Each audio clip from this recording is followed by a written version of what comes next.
the future of the European Union and global markets. And he has some very interesting ideas on how trading might or perhaps should be changed. Robert, over to you. Well, thank you, Chairman. Good morning, ladies and gentlemen. I would like to thank TradeTech for inviting a humble practitioner to address such a distinguished and large audience. We heard yesterday from Kevin Cronin, the global head of equity trading at Invesco, that the hunt for liquidity has made trading an essential part of the investment process, and that markets must serve the interests of long-term investors. Why? Because these institutions represent the interests of the individual investor. Ladies and gentlemen, after the largest financial crisis in the history of the capital markets, values traded on exchanges are still 30% lower than they were in 2008. Ladies and gentlemen, after the largest crisis in the history of the capital markets, the key question for us today is, what is the future of European and global markets?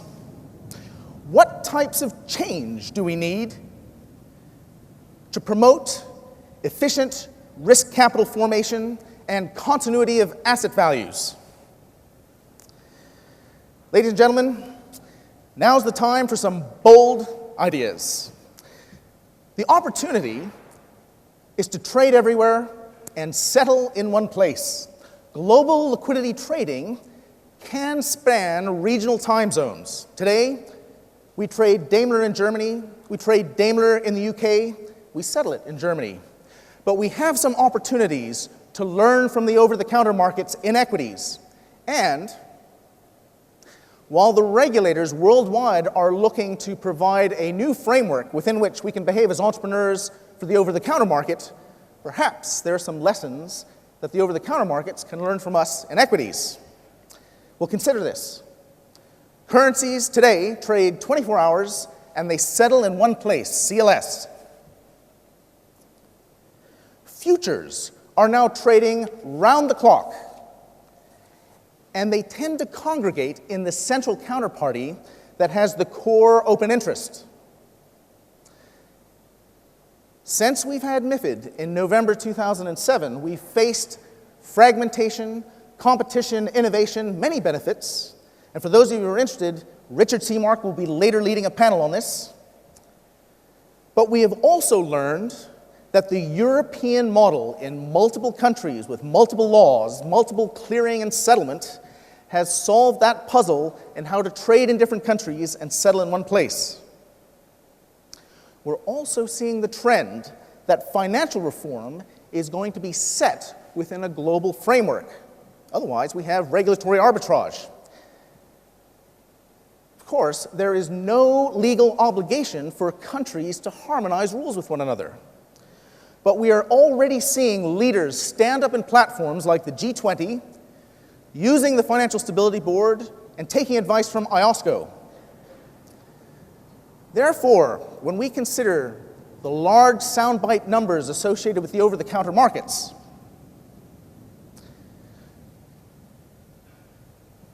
there is the observation that if we can identify those over-the-counter products or those over-the-counter trading strategies that have affinity with futures models, we could have some further opportunities for new business as well as liquidity and a better result for the end investor.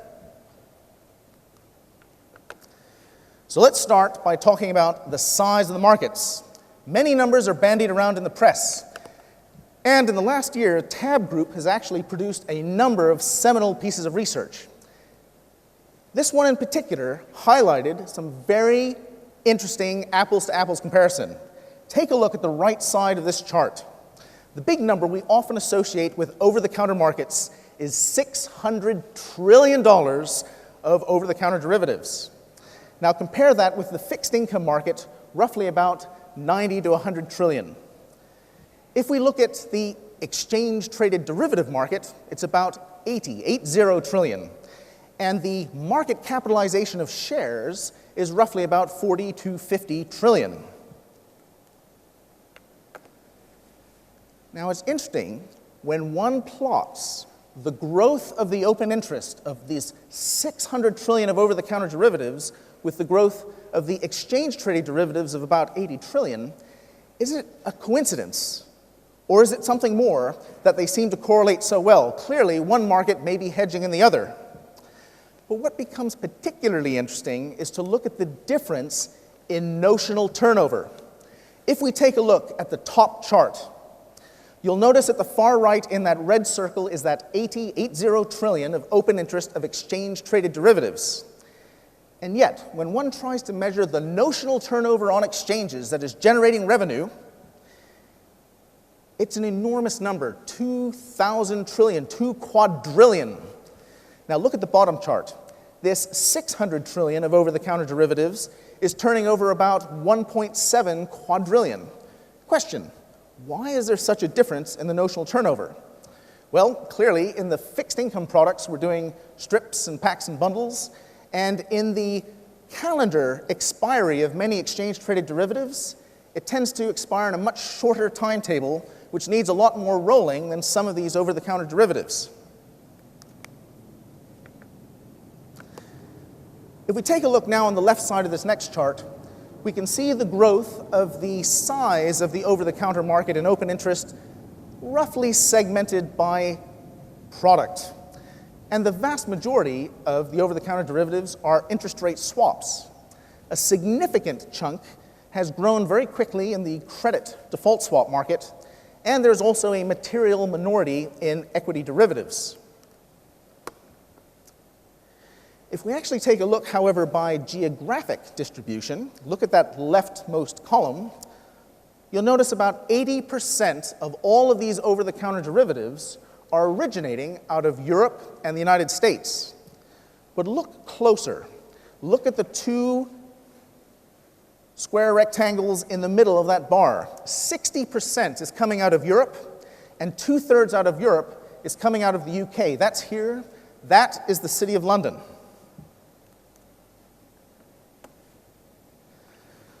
So right now, we thank the regulators because they provide a framework within which we can behave as entrepreneurs. So what's happened and what will be happening? Well, on the left side, I think we all recall, if you have a market with two dealers facing off to lots of clients and one goes down, there is the potential for systemic risk.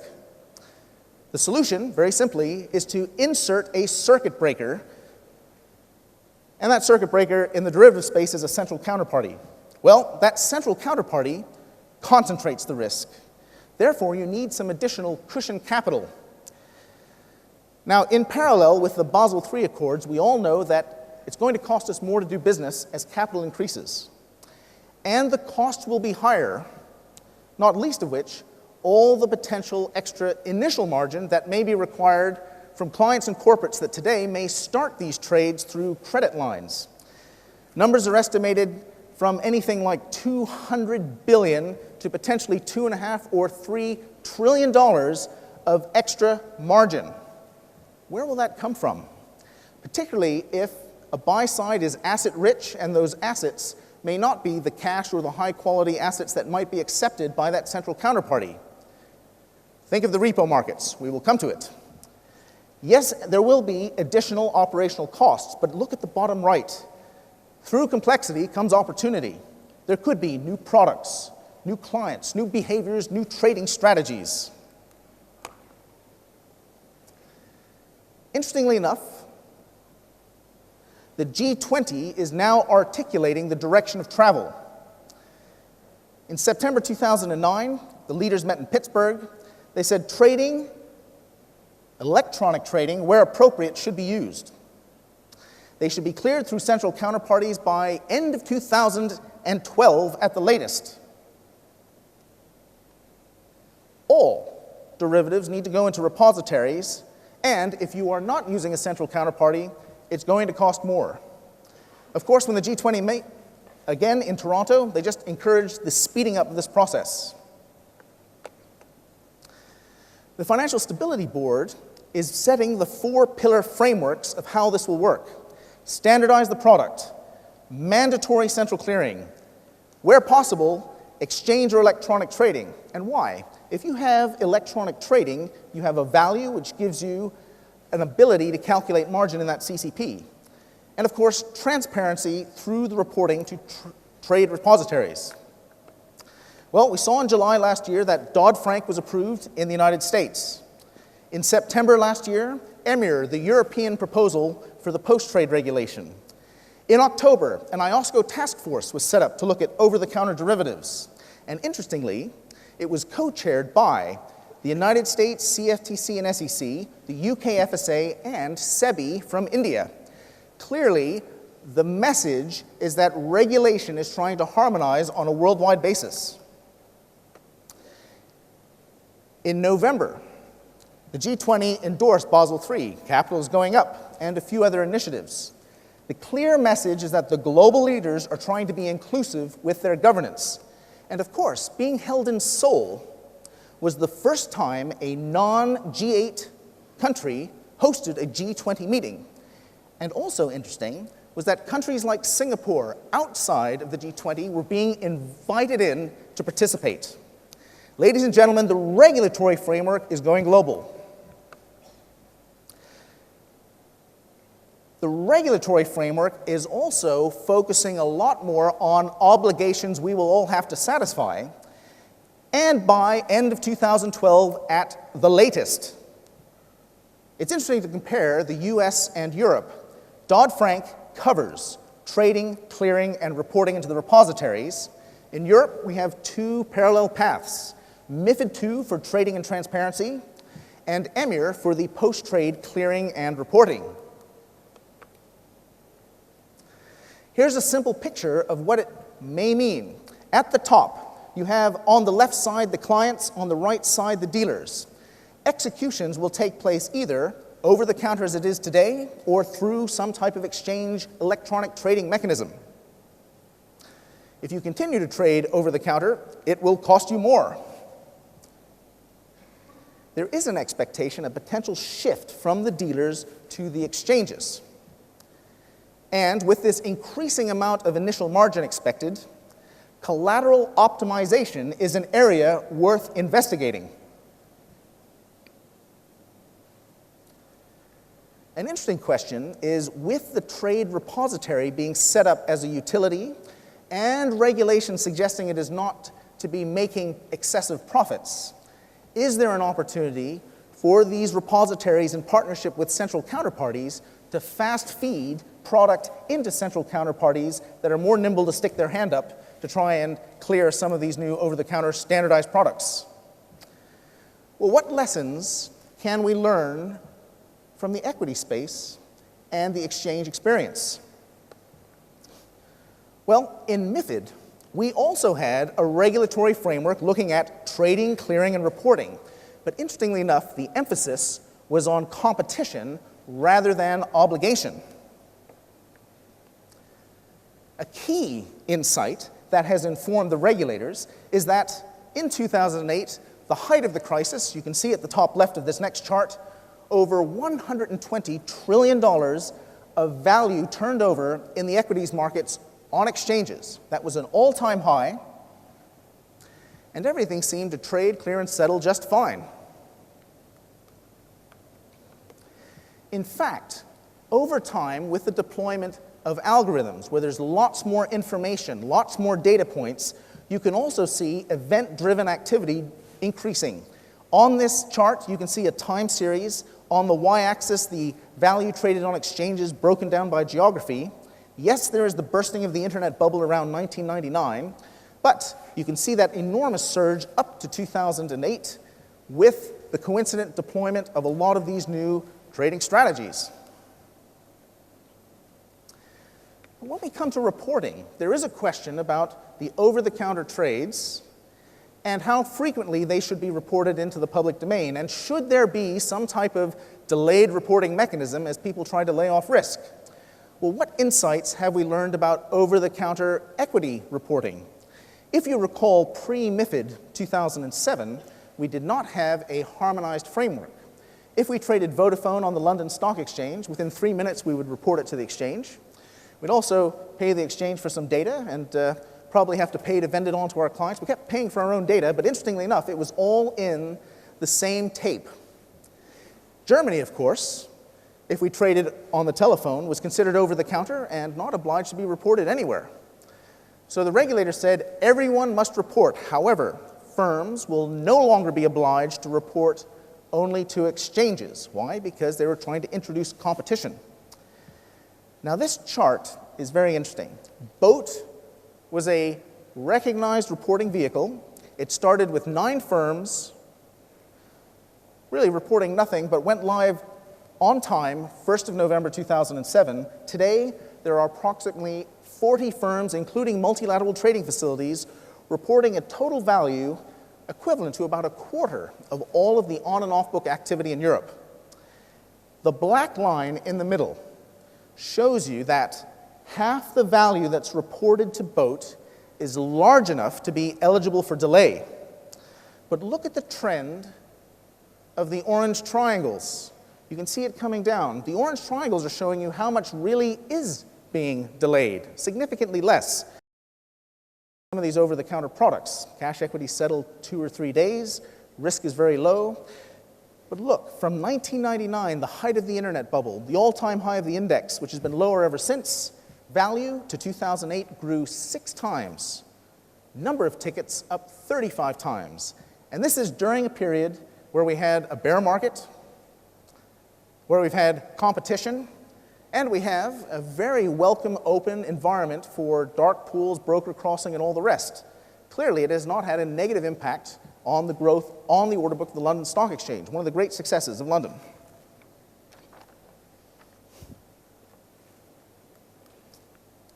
But ladies and gentlemen, in 2011, we are still 30% down from the peak in 2008. And this chart also shows us that Asia Pacific is now doing more turnover on their exchanges than European ones. It's interesting to note that in 2008, after Lehman went down, a series of short-selling bans were introduced worldwide. Now, of course, they were not applied consistently. Here in the UK and in the United States, they tried to protect financial stocks. By the time we get to Australia, it was a blanket ban, and yet the consequence on us in automated trading environment is broadly similar. To avoid operational risk, activity was turned down. And yet, even though these short-selling bans have now relaxed, we have not seen a full recovery of activity. So the question is, what can be done to encourage activity, and who is motivated to do so?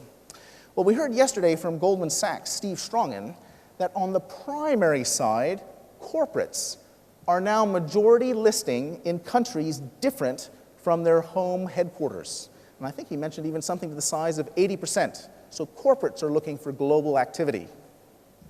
The exchanges, particularly the for-profit exchanges, are clearly motivated to encourage more turnover on the order book. Well, there are a couple of ways for exchanges to try and encourage activity. One is through acquisition, and the other is organic. And if we take a look over the last, say, 15 years, about 30 markets have demutualized and listed as companies in their own right. And about 10 plus of them have been subject to acquisition. I mean, it's interesting that the exchange sector itself has probably been one of the most active financial sectors. But of course, in the last 3 years, we've not really had anything, except to 2011, where we now have about 6 to 8 deals live. We had Australia and Singapore, which is now blocked. Tokyo is planning an IPO, and there are rumors of potentially a conversation with Osaka. Russia's MICEX and RTX might get together. We're about to see the closing of BATS Global and Chi-X Europe. London Stock Exchange and TMX of Canada. NYSE Euronext and Deutsche Börse, and most recently, the joint NASDAQ OMX and ICE approach for NYSE Euronext. Now, some have noted that the last time we saw the big merger of NYSE and Euronext, the NYX capitalization was approximately $25 billion. Today, our analysts tell us that NYX is worth nearer to 9 to 11. Now, to be fair, the exchange sector has derated across Europe. But let's take a look at some other strategies as alternatives to acquisition. Many of these strategies diversify their offerings by geography. And the first one we show is thanks to Bursa Malaysia. Bursa Malaysia has decided to cooperate with CME. They've done a migration, particularly of their palm oil contract, so there's now a dollar listing in Chicago. They've worked with the CBRC in China to get QDII recognition, CFTC approval, SEC approval, and for many of the positive reforms that Bursa Malaysia have implemented, they have been rewarded by promotion from secondary emerging to advanced emerging status. And for those of you who've been reading the newspapers, you will realize the government is keen by 2020 to move into some form of developed status. But there's also some examples of product launches. And the next chart is one well known. For those of you that know Dirk Hoffman-Becking from Sanford Bernstein Research, this is one of his famous charts. It was very interesting because about 3 weeks ago, we congregated in Madrid at the World Exchange Congress with a number of the exchange CEOs, and Dirk made the following observation. 7% of exchange new product initiatives are highly successful. What's the insight? Over 90% fail. But here we have Eurex, which is the joint venture of the Swiss Exchange SIX Group and Deutsche Börse, and they had one of the most successful product launchings. From 1999 to today, the biggest, most liquid futures contract. It's a multi-country contract. Next example, Chi-X Europe. If you look at the left of this chart, January 2008, the two most liquid order books were UK names on London Stock Exchange, German names on Deutsche Börse.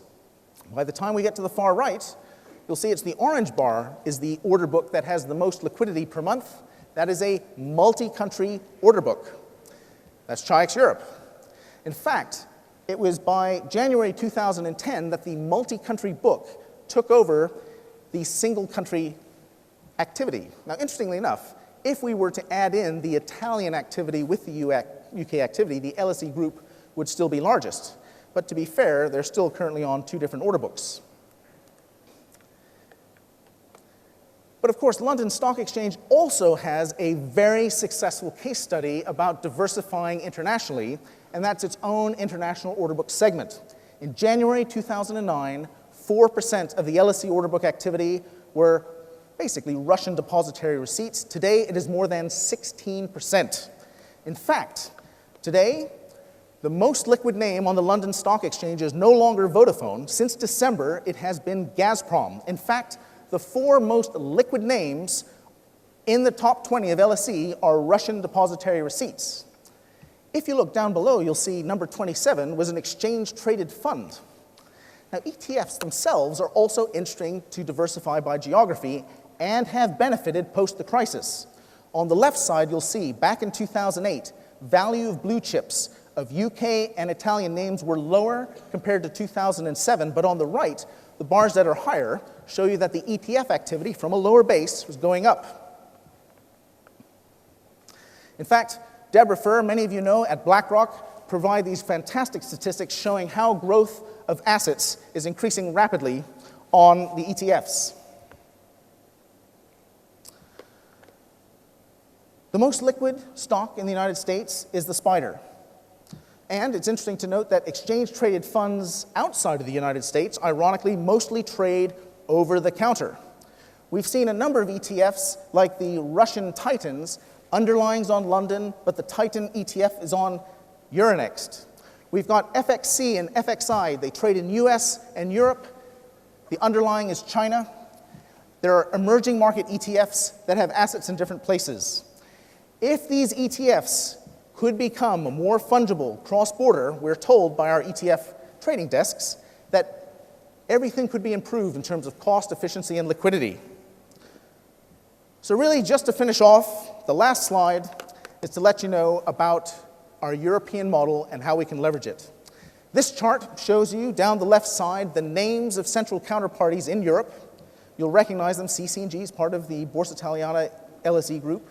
EMCF is Dutch, Eurex Clearing is Deutsche Börse, LCH ClearNet Limited UK, SA France, Oslo is Norway, and 6X Clear is Swiss. Across the top row, you'll see London Stock Exchange de Burgundy, the ones in colors are the new entrants, a few dark pools, including UBS MTF, and some other platforms.